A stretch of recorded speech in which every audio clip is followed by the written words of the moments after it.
was ode to goddess Kamakshi of Kanchipura, as was composed by Mooka Kavi.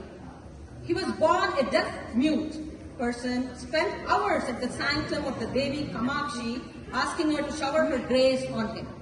When the goddess finally did so, not only could Mooka speak and hear, but was filled with enough jnana to spontaneously sing Mooka Panchasati, which burst forth in poetry.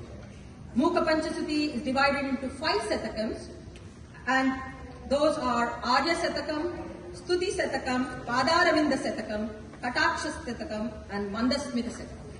Here, a brief introduction about Stuti Satakam. And I had to go into Telugu for giving the power of what it means. Okay? ఈ స్తుతి శతకంలో మూక కవి పరమేశ్వరి సౌందర్య వైభవాన్ని, సర్వాధిత్య పత్యాన్ని, సర్వశక్తి మతాన్ని అపూర్వక కవితా సంపదతో అత్యద్భుతంగా అభివర్ణించారు. పరబ్రహ్మ స్వరూపిణిగా సంభావించారు. And when you listen keenly, the 9th verse which they are going to chant will describe about Kanchi Kamakshi Ammavaru, where she is residing in Kanchi and blessing us all with her blessings.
सीमंत Seema